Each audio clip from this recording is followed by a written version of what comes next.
The Messiah said, "When you come to know yourselves, then you will become known, and you will realize that it is you who are the sons of the living Father. But if you will not know yourselves, you dwell in poverty, and it is you who are that poverty." Yes. Salamat po sis. Meron pong katanungan dito sa chat box. Ang dalawa po ang katanungan na meron dito. Ang unang katanungan, mahal na Haring Opiryo, saan po ba ang Fertile Crescents?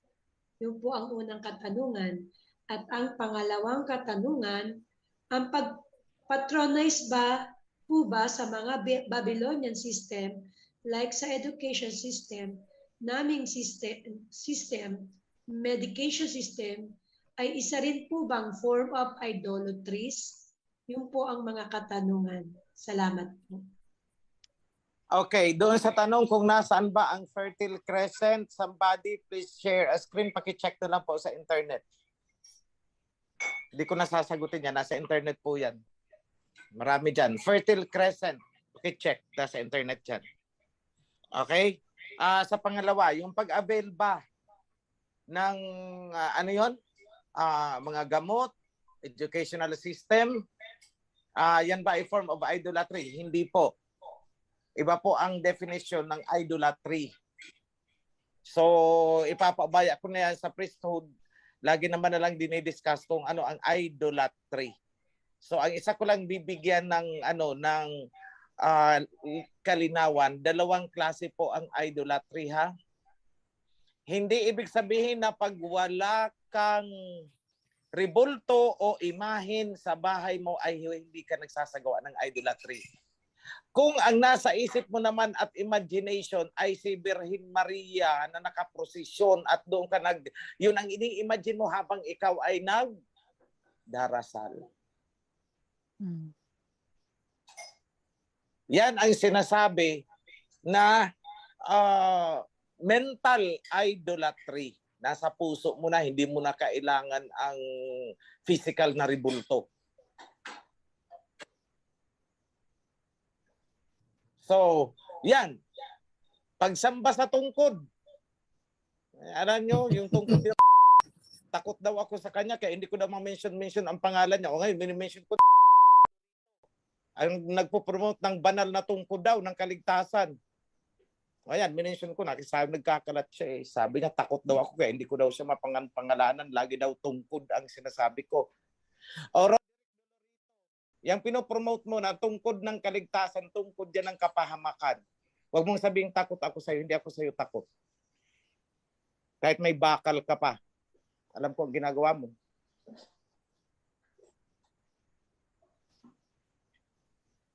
Walang lihim sa akin. Walang lihim. Alam ko ang ginagawa mo.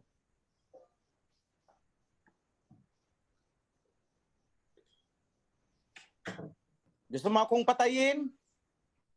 Tingnan natin kung magsasucceed ka.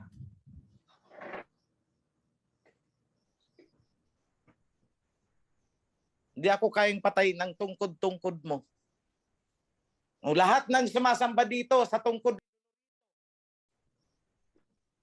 lahat yan ay idolatry po yan.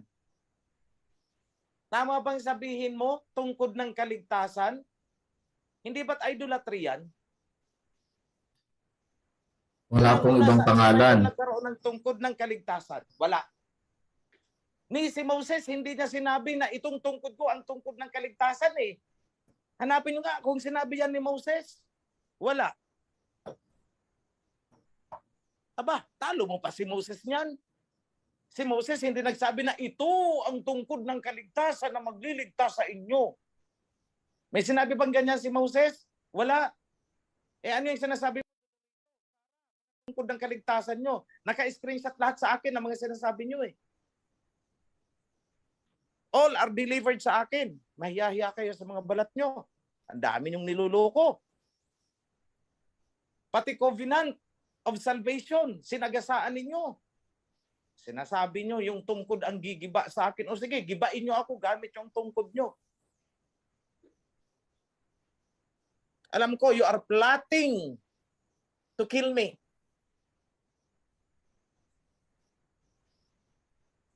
You want witnesses? I can produce. Mayos kayo. Huwag niyong sagarin ang pasensya ko. I am meek, I am forgiving, but don't ever challenge my patience.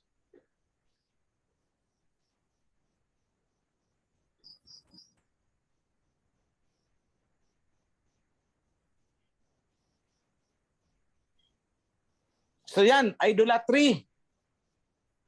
Habang nagpo-promote ng tungkod ng kaligtasan, they are plotting against me. Sisirain daw nila ako, wawasakin nila ako. Nakita nyo kung gaano kakamandag ang mga espiritu ng mga yan? Tapos may naniniwala? My goodness, asan yung mga pag-iisip nitong mga natangay? Yan ang sinasabi ko, buti pa ang aso, marunong ng loyalty, amoy pa lang ng kanyang amo. Ito nasutsutan lang ng kapitbahay. Wala na. Kud na ng kaligtasan ni Dolorito, ang pinaniniwalaan, hindi na ang covenant. Nakita nyo kung gaano kabukto sa isip ng mga yan? Sorry ha, ayaw kong gamitin ang word na bobo. Ayaw kong gamitin ang word na mangmang. Kaya gamitin ko lang baluktot na kaisipan. Kasi masakit yung bobo na pag-iisip. O hindi ko sinabing bobo kayo ha, baka iba na naman ang lumabas. Kayong mga naniniwala sa tungkod ng kaligtasan, hindi ko sinasabi na kayo ay mga bobo. Ang sabi ko ay baluktot lang ang inyong mga kaisipan. Hindi bobo. O bahala ang ibang nakikinig. Ulitin ko ha, kayong mga naniniwala dyan sa tungkod ng kaligtasan at pinopromote ni Sarah, I have the screenshots. Hindi ko kayo sinasabihan na kayo ay mga bobo. Ang sabi ko, baluktot lang ang inyong kaisipan. Sabi niyo, masakit ako magsalita ha. O, ayan, pinaganda ko na. Mahilig kayo sa mga sweet words, flowery words. Ako direct to the point pag nagsalita ako. Wala kasi akong panahon para makipagulahan eh. Tandaan ninyo, si Moses walang sinabi na ang kanyang tungkod ang kaligtasan. Si Dolorito lang ang nagsasabi niyan. Naguyo ang marami. Ay naku, ayaw kong sabihin na sa mga bobo. Mga baluktot lang ang kaisipan.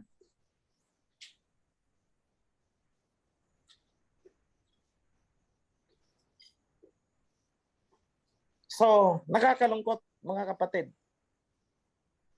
na inalis ko sila sa idolatry. Inalis ko sila sa pagsamba sa krus because it's idolatry. Hindi ko akalain na sasamba sila at maniniwala at ilalagay ang kanilang kumpiyansa. Doon sila nananampalataya sa kaligtasan. Yung kaligtasan nila iniaasa sa tungkod ni Dolorito. Oh my goodness. Umaandar pa ba ang inyong mga isip? Hindi ko sinasabi mga bobo kayo ha. Kinukore ko ha. Paulit-ulit. Hindi ko sinabi mga bobo kayo.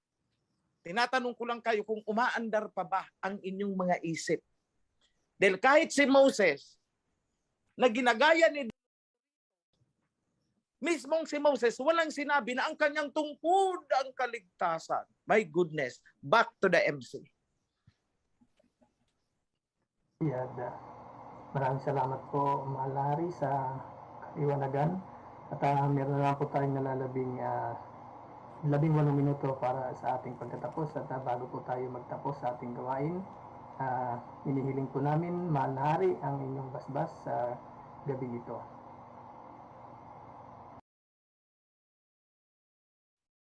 Okay, bago ko ibigay ang panghuling basbas, gusto kong bigyan ng pagkakataon ng panahon si Prime Minister Brother Senen na magbigay ng mensahe sa kawan. BM Senen, please.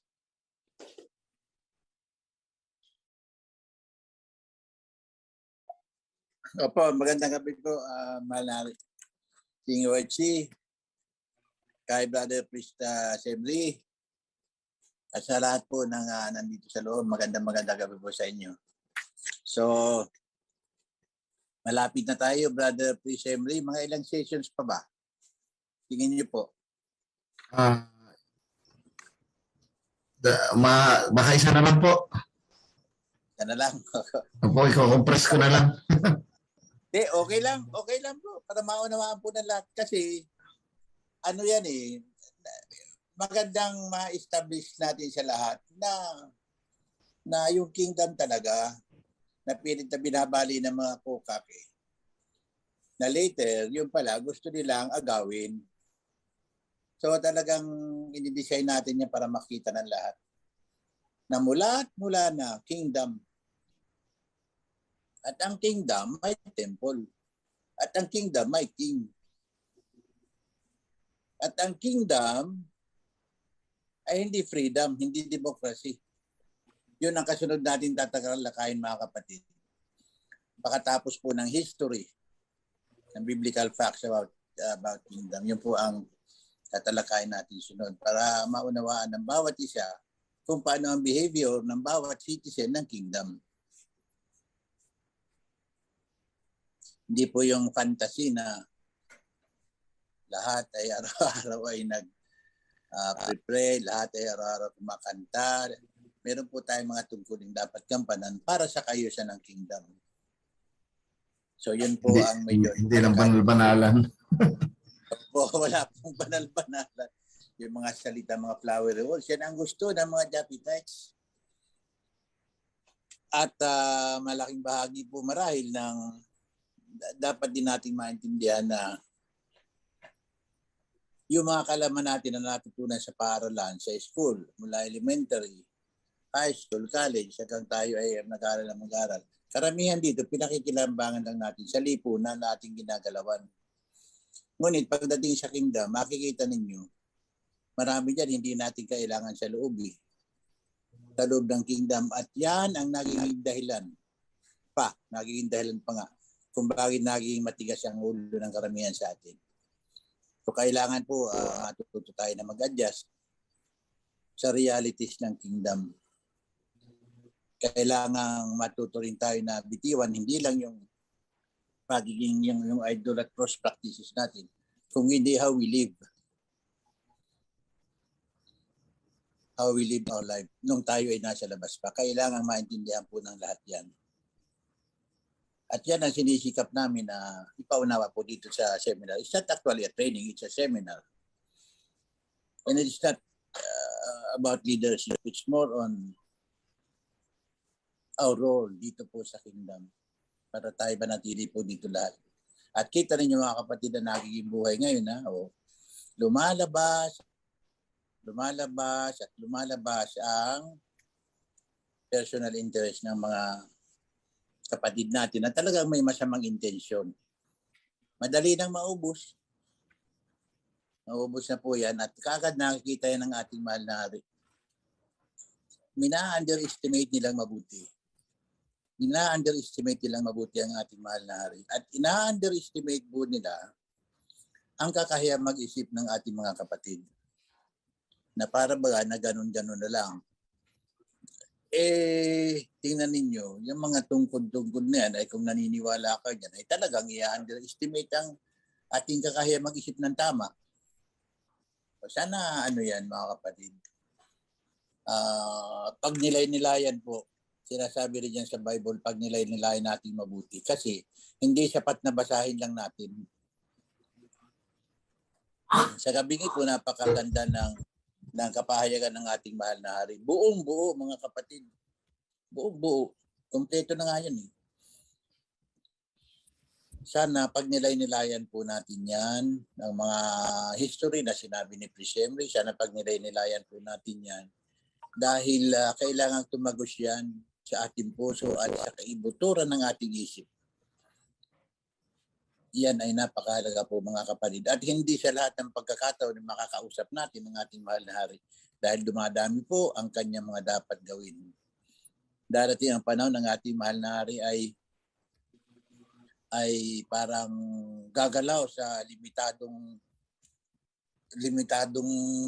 sitwasyon din niya bilang isang hari. Dahil dumadami, isipin ninyo, ay ang ating mahal na hari ay makikipag-ugnayan sa buong mundo.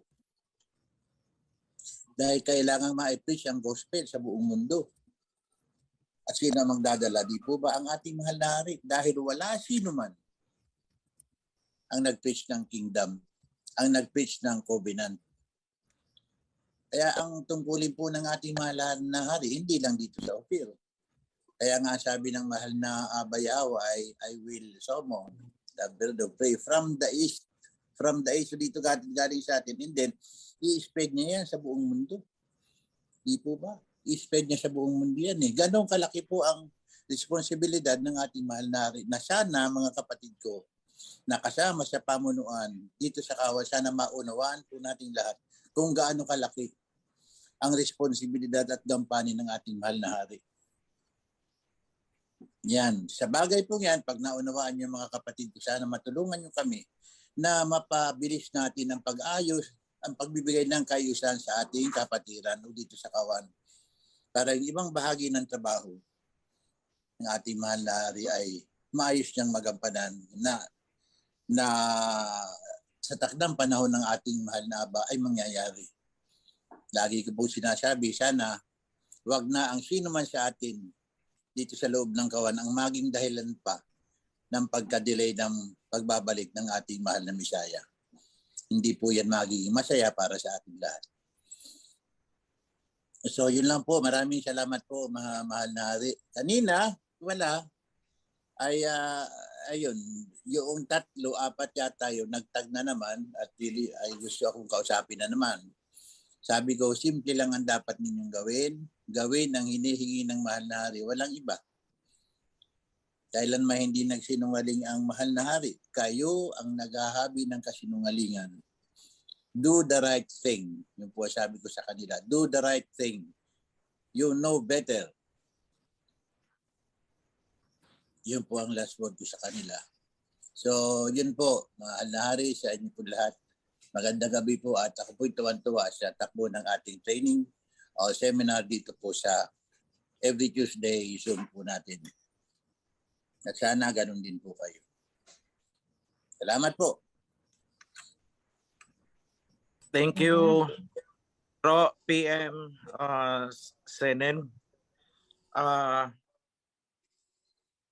Before I leave, let me pronounce a blessing to all of you, to your families, and your loved ones. Be blessed, all of you, in the name of Abba Yahweh and King Yahweh Shai. Yada. So be it. Yada.